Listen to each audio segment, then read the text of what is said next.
अस्सलाम वालेकुम dear students, welcome back to my YouTube channel. उम्मीद करता हूँ कि आप सब अच्छे से होंगे, खैरियत से होंगे।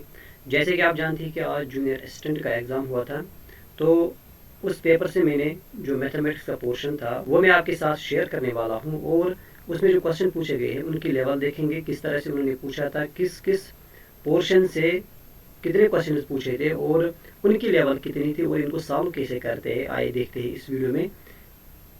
तो शुरू करते हैं सबसे पहले क्वेश्चन के साथ जो मैथमेटिक्स में उन्होंने पूछा था। तो पहला क्वेश्चन ये था कि if A number 4 5 6 7 8 x 9 2 3 1 is divisible by 3 then how many values are possible for x। देखो यहाँ पर क्वेश्चन ये है कि ये जो नंबर गिवन हमारे पास है ये 3 से डिवाइड हो रहा है। अगर ये डिवाइड 3 से होता है तो हमें ये बताना है कि फिर ये जो x होगा यहाँ पर जो बीच में x है इसके कितने पॉसिबल वैल्यूज होंगे। देखो इसको करने का क्या तरीका है, बहुत बेसिक क्वेश्चन है। अगर इसमें मैथमेटिक्स पोर्शन में अगर आपने थोड़ा सा बेसिक भी पढ़ा होगा तो आप इन क्वेश्चंस को आराम से करते। तो क्वेश्चन क्या था, इसमें हमें ये देखना है कि 3 किससे डिवाइड होता है। सबसे पहले देखो 3 उस नंबर को डिवाइड करता है, अगर 3 उस नंबर के डिजिट्स के सम को डिवाइड करेगा तो फिर 3 उस सारे नंबर को डिवाइड करता है। यहाँ पर हम देखेंगे इन डिजिट्स को हम सबसे पहले सम करेंगे, देखेंगे वो कितना आएगा।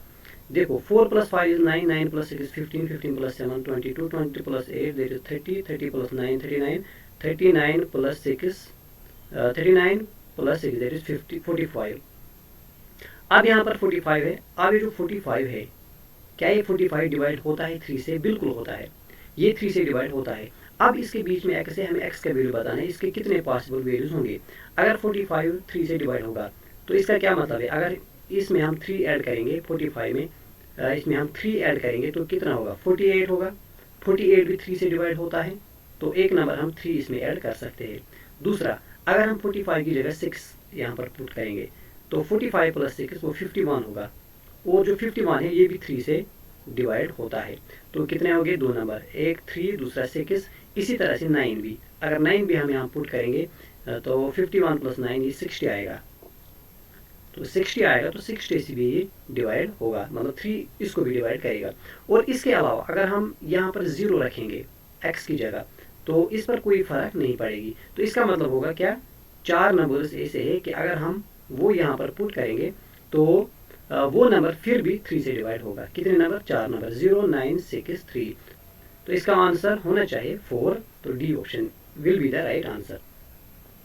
अब इसके बाद दूसरा क्वेश्चन, तो आप देख रहे होंगे कि कितना ये नंबर सिस्टम से ये क्वेश्चन लिया है। जो डिविजिबिलिटी टेस्ट्स होते हैं आपको मालूम होना चाहिए 2 किसको डिवाइड करता है, 3 किसको डिवाइड करता है, 4 किसको डिवाइड करता है, तो उससे सॉल्व होता है। अब दूसरा क्वेश्चन देखेंगे इसकी लेवल क्या है। देखो ये भी नंबर सिस्टम से ही होगा।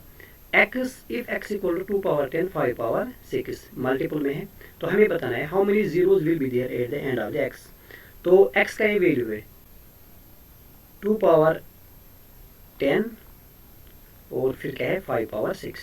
देखो इसमें क्या करना है, जब हम 2 को 10 टाइम्स मल्टीपल करेंगे, 2 को हम 10 टाइम्स मल्टीपल करेंगे, that is 2 into 2 into that is 2 into 2 into 2 into 2 into 2, ये कितनी बार है, 5 टाइम्स। तो 5 टाइम्स जब हम 2 को मल्टीपल करेंगे हम जानते हैं वो 32 बनता है। फिर 5 टाइम्स करेंगे वो भी 32 आएगा। इन दोनों को मल्टीपल करने पर हमारे पास आंसर आएगा 1024। और इसको फिर हमें मल्टीपल करना है 5 को 6 टाइम्स। थोड़ी सी कैलकुलेशन है, बाकी इसमें कुछ भी नहीं है। 5 को 6 टाइम्स करेंगे, 3 टाइम्स करने पर 125 आता है। फिर से 3 टाइम्स करेंगे तो 125 होगा। इन दोनों को मल्टीपल करेंगे हमारे पास आएगा 156 2545, 156 2545। अब इन दोनों को हमें क्या करना है, मल्टीपल करना है। देखो इन दोनों को मल्टीपल करने पर आपके पास जो नंबर आएगा इसको हम करेंगे पहले, थोड़ा सा नंबर बड़ा है लेकिन आसान है। हमारे पास आंसर आएगा 1 6 1 2 3 4 5 6 6 जीरो इसमें आएंगे। तो इसका मतलब क्या होगा, इसका आंसर होगा 6 जीरोज। तो option A will be the right answer. तो ऑप्शन ए हमारे पास क्या है, ऑप्शन ए हमारे पास 6 है। ठीक है, तो इसका राइट आंसर होगा। अब ये क्या है, नंबर सिस्टम से आसान क्वेश्चन है लेकिन थोड़ी सी इसमें कैलकुलेशन है। और वो भी कौन सी कैलकुलेशन, मल्टीप्लिकेशन करना है और कुछ भी नहीं करना है। तो नेक्स्ट क्वेश्चन देखेंगे, परसेंटेज से इन्होंने क्वेश्चन पूछा था। क्वेश्चन क्या है कि the price of an article is reduced by 10%। एक आर्टिकल का जो प्राइस है वो रिड्यूस किया गया है, यहाँ पर क्या है रिड्यूस, रिड्यूस मतलब कम किया गया, कितना 10%। By what percent should the new price be increase to get the original price. तो हमें ये बताना है कि हमें जो न्यू प्राइस होगा उसमें कितना इंक्रीज करना होगा ताकि हमें ओरिजिनल प्राइस मिलेगा। तो कैसे करेंगे देखो, सबसे पहले यहाँ पर देखो कैसे करना है, इसको एक शॉर्ट ट्रिक से हम सॉल्व करेंगे। कैसे, सबसे पहले रिड्यूस कितना हुआ है 10%, 10% रिड्यूस हुआ और 10% को हम लिख सकते हैं 1/10। ठीक है, अब यही से हम इसको कैसे करेंगे देखो, क्वेश्चन में बता रहा है, जो क्वेश्चन है क्वेश्चन में ये बता रहा है कि इंक्रीज कितना करना है, न्यू प्राइस कितना इंक्रीज करना होगा, bye what percent should the new price be increased. देखो यहाँ पर दो चीजें होती है, एक होता है इंक्रीज, दूसरा होता है डिक्रीज। यहाँ पर इंक्रीज है तो इंक्रीज के केस में हम क्या करते हैं, इसको याद रखना है, इंक्रीज के केस में हम इसको माइनस करते हैं, 10 में से 1 माइनस करेंगे तो कितना आएगा, 9 आएगा, दैट इज 1/9। 1/9 को हमें सीधे मल्टीपल करना है 100 के साथ। ठीक है, तो इसको मल्टीपल करेंगे, देखो 9 × 1 इज 9, 1 बचेगा, 9 × 1 इज 9, फिर से 1 बचेगा, 1/9, 11 1/9% है, ये इसका राइट आंसर होगा। अब यहाँ पर क्या है 9 1/9, दैट इज ऑप्शन बी इसका राइट आंसर होना चाहिए। तो यह परसेंटेज से बड़ा आसान क्वेश्चन है, ट्रिक से होता है, 5-6 सेकंड में ये सॉल्व होता है। तो यहाँ आप देख सकते हैं कि जो मैथमेटिक्स की लेवल है यहाँ तक जो हमने देखा है ये बहुत आसान है। अब आगे जाते हैं नेक्स्ट क्वेश्चन पर। नेक्स्ट क्वेश्चन क्या है, question number 70। A man can complete a work in 15 days. B can complete a work in 25 days. दो आदमी है A एंड B। A एक काम को 15 दिन में करता है, B उसी काम को 25 दिन में कंप्लीट करता है। If they start work together and B leaves 7 days before completion, then the work will be completed in how many days? अब इसको कैसे करते हैं देखो, तो A इस काम को 15 दिन में करता है और B उसी काम को 25 डेज में करता है। सबसे पहले हम यहाँ पर क्या करते हैं, इन दोनों का हम एलसीएम निकालेंगे। 15 और 25 का एलसीएम होता है 75, और ये जो 75 होता है देखो ये क्या है नंबर ऑफ डेज, और ये जो होता है ये होता है टोटल वर्क, इसको हम टोटल वर्क मानेंगे। अब इन दोनों को हम फिर से डिवाइड करेंगे 15 से डिवाइड करने पर यहाँ पर 5 आएगा और 25 से डिवाइड करने पर 3 आएगा। और ये जो 5 एंड 3 ये क्या होता है, ये होता है इंडिविजुअल वर्क, एक दिन का काम। ठीक है, ये होता है एक दिन का काम। अब देखो इसका मतलब क्या है, तो इसका ये मतलब है कि टोटल वर्क अगर 75 है तो एक दिन में ये दोनों एक साथ 5 + 3 दैट इज 8 काम करेंगे। ठीक है, 8 काम करेंगे। अब यहाँ पर कह रहा है कि जो बी है 7 दिन पहले ये काम छोड़ देता है, कंप्लीट होने से पहले 7 दिन ये चला जाता है, उस काम को ये छोड़ देता है। तो इसका ये मतलब है जो बी है वो एक दिन में 7 काम करता है, अगर वो 7 दिन रहता तो 7 दिन में वो कितना काम करता है, 7 × 3 दैट इज 21। ये 21 काम, ये जो 21 है ये हम इसमें ऐड करते हैं 75 में, तो 75 + 21 कितना होगा, 5 + 1 is 6, 7 + 2 is 9। तो अब हमारे पास टोटल वर्क कितनी आ गई, 96। ये हमारे पास टोटल वर्क। अब हमें क्या करना है, क्वेश्चन हमें ये बता रहा है कि क्वेश्चन हमें कह रहा है कि then the work will be complete in how many days. हमें बताना है कि अगर वो ना जाता तो ये काम कितने दिनों में कंप्लीट हो जाती। तो इसका क्या मतलब है, टोटल वर्क अगर 96 है और एक दिन में ये दोनों 8 काम करते हैं, तो 96 को हम 8 से डिवाइड करेंगे तो हमारे पास आंसर आएगा 8 × 1 8 × 2 दैट इज 12। ये 12 डेज हमारा आंसर होगा। ठीक है, तो 12 दिन में ही इस काम को ख़त्म करेंगे, तो इसका आंसर होना चाहिए 12 days, that is option C. तो थोड़ा सा इसमें देखो, इससे पहले जो क्वेश्चन आते थे इसमें टाइम एंड वर्क में, वो कैसे होते थे, वो इस तरह से होते थे। उनमें क्या होता था, सबसे पहले उनमें इस तरह से होता है कि ए अगर एक काम को मतलब कुछ दिन में करता है, फॉर एग्जाम्पल 10 डेज में, बी उसी काम को 25 डेज में करता है। फिर हमें ये पूछते थे कि अगर ए और बी दोनों एक साथ काम करेंगे तो कितने दिनों में उसको कंप्लीट करेंगे, या अगर ए उस काम को करेगा तो कितने दिन में कंप्लीट करेगा, बी करेगा तो कितने दिन में करेगा। अब इन्होंने इसमें थोड़ी सी लेवल बढ़ाई है, एक स्टेप आगे जाके इसमें थोड़ा सा डिफरेंट तरीके से इस क्वेश्चन को पूछ रहे हैं। तो अब देखो नेक्स्ट क्वेश्चन क्या है। अब क्वेश्चन यहाँ पर क्या है, next question, if x% of y = y% of x, then which of the following is true. इनमें से हमें बताना है ट्रू क्या है। क्वेश्चन है कि x% of y equal to y% of x। अब क्वेश्चन हमारे पास है if x% of y is equal to y% of x then which of the following is true. अब इस क्वेश्चन को करने का तरीका क्या है, हमारे पास क्या है, हमारे पास if x% of y, x% of y किसके बराबर है, y% ऑफ x। देखो अगर हम इसको एग्जांपल से करेंगे तो देख लेना इसमें क्या होता है। अगर हम 5% ऑफ 10 लिखेंगे वो बराबर होगा 10% ऑफ 5, ये इक्वल होता है। अब यहाँ पर किस तरह से हम इसको कर सकते हैं, x% का मतलब होगा x divide by 100 into y equal to y% का मतलब होगा y divide by 100 into x. 100 cancel होगा, यहाँ पर x y बचेगा, यहाँ पर y x बचेगा। ठीक है, तो अब इसका क्या मतलब है, यहाँ पर जो हमारे पास कंडीशन है वो क्या है, x greater than y, y greater than x, x equal to y can not be determined. तो यहाँ से हमें ये मालूम होता है कि यहाँ से हम कोई भी रिलेशन नहीं बता सकते कि x इससे बड़ा है या ये इससे बड़ा है, मतलब दो नंबर्स का प्रोडक्ट दो नंबर्स के प्रोडक्ट के बराबर है। तो इसी तरह से यहाँ पर हम नहीं कह सकते कि इनमें क्या रिलेशन होगी। तो इसका जो राइट आंसर होगा वो हम यहाँ पर क्या लेंगे, यहाँ पर हम लेंगे के नॉट बी डिटरमाइंड। तो उम्मीद करता हूँ ये आपने समझ लिया है। अब नेक्स्ट क्वेश्चन क्या है, इसमें नेक्स्ट क्वेश्चन इन्होंने एवरेज से पूछा था। क्वेश्चन है कि the average of x number is 15, x number की एवरेज क्या है 15 and average of y number is 20, y number की एवरेज 20 है। The average of all x plus y number is 18, इन दोनों को ऐड करने पर जो एवरेज मिलती है वो है 18। हमें x और y का रेशो बताना है। क्या है यहाँ पर देखो, x का जो रेशो है वो क्या है 15, y का रेशो क्या है 20, फिर कह रहा है कि x प्लस वाई इसका जो रेशो है वो है 18। हमें x इज टू वाई बताना है। तो यहाँ पर अगर x की एवरेज 15 है तो हम इसको 15x लिख सकते हैं टोटल, प्लस इनका टोटल जो y इंटू 20 होगा, फिर 20y।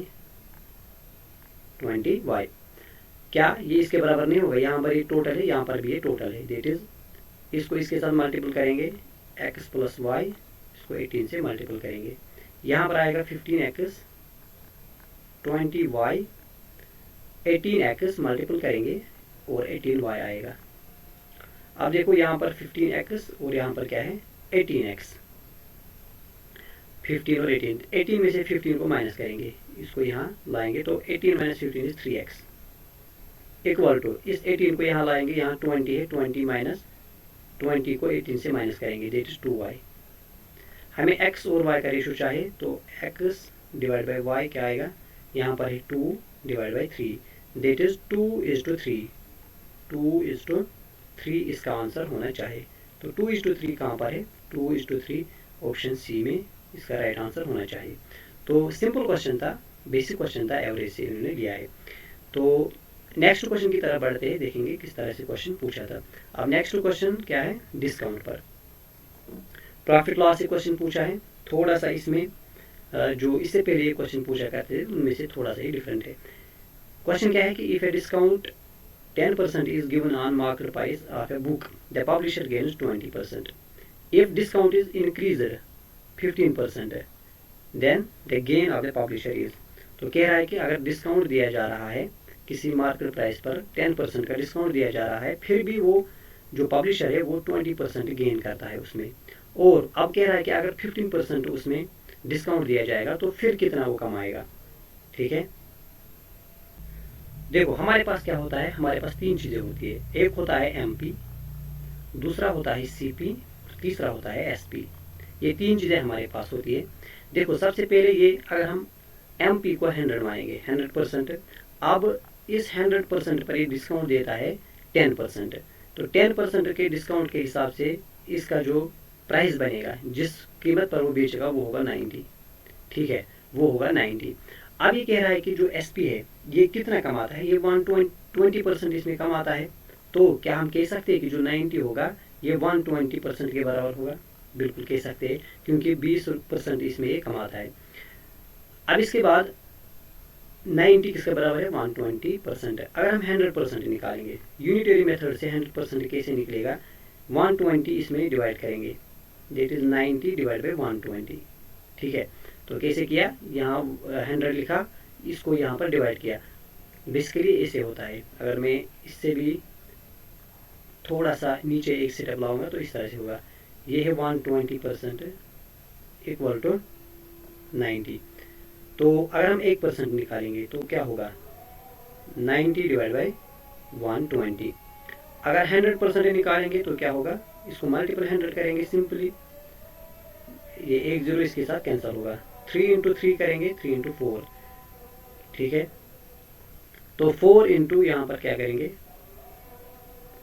ये 100 है, 4 into 2 8, 4 into 5 20, 3 into 25 it is 75।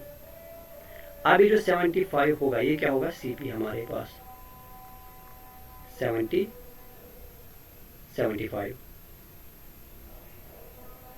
तो अब हमारे पास क्या आ गया, हमारे पास देखो एमपी आ गया दैट इज 100, सीपी आ गया 75 और एसपी आ गया 90। अब क्वेश्चन कह रहा है कि अगर हम इसको 15% और डिस्काउंट दे तो फिर इसका जो मुनाफा होगा, फायदा होगा, गेन होगा, वो कितना होगा। देखो सबसे पहले जब ये 15% इस पे डिस्काउंट देगा तो इसको कितने में बेचना होगा, ये बेचेगा 85 में। ठीक है, 85 में बेचेगा। और सीपी कितना था, सीपी है 75। अब इन दोनों को हम माइनस करेंगे, हमारे पास प्रॉफिट आएगा। तो प्रॉफिट कितना होगा, फिर भी यहाँ प्रॉफिट होगा 10 रुपीज़। 10 रुपीज़ किस पे होगा, जो ये हम निकालते हैं परसेंटेज, वो हम निकालेंगे सीपी पे। तो सीपी है 75, मल्टीपल करेंगे 100 से, 25 इंटू 3 करेंगे और 25 इंटू 4 करेंगे, 4 इंटू 10 दैट इज 40। हमारे पास 40 डिवाइड बाई 3 आएगा। अब इसको लिखेंगे इस तरह से, 40 डिवाइड बाई 3 कितना होता है, 3 इंटू 1 3, 10 होगा, 3 3 आर 9, 1/3 दैट इज 13 1/3%। और 13 1/3% कहाँ पर है, 13 1/3% ऑप्शन बी में है। तो ये इसका आंसर होगा। ठीक है, तो ये प्रॉफिट एंड लॉस से सिंपल क्वेश्चन था, थोड़ा सा इसमें कुछ कैलकुलेशन करनी थी आपको। ये बेसिकली क्या क्वेश्चन था, देखो इस क्वेश्चन में एक होता है सीपी और दूसरा होता है एसपी, तीसरा होता है एमपी। ये 3 चीज़ें होती है।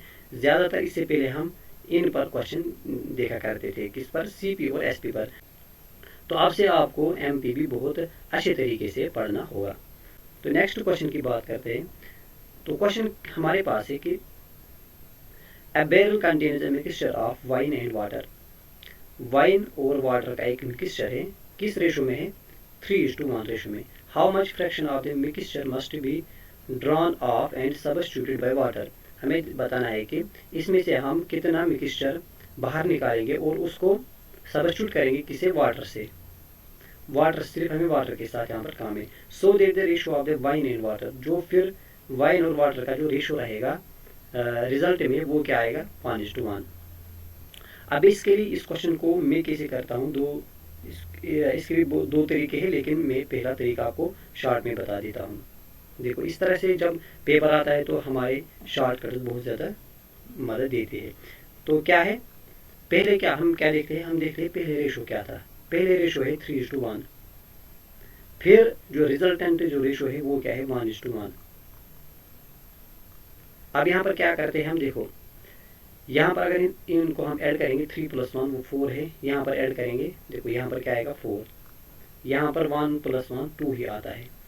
अब इसमें कितना काम है, इसमें 2 काम है, इसीलिए हम इसको पहले बराबर करेंगे। कैसे, इसको भी 2 मल्टीपल करेंगे, इसको भी 2 मल्टीपल करेंगे, तो ये क्या बनेगा, ये बनेगा 2:2। अब देखो यहाँ पर क्या है, यहाँ पर है 3, यहाँ पर है 4 था, तो यहाँ पर क्या है 3, यहाँ पर क्या है 2, एक जगह है 2, दूसरी जगह पर है 3।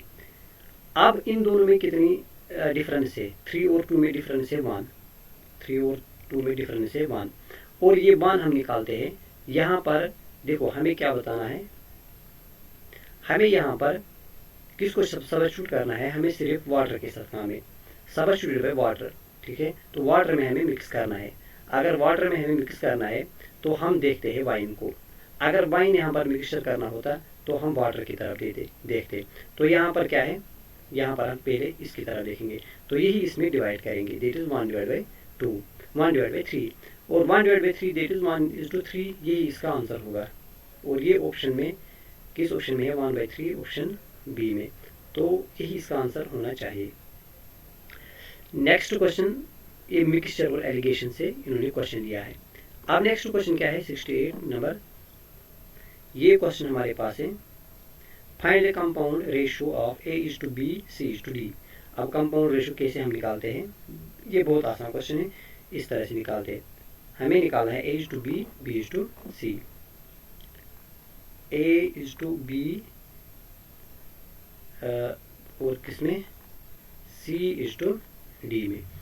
तो इसको हम कैसे करते हैं, देखो ये पहला है और ये भी पहला है, ये दूसरा।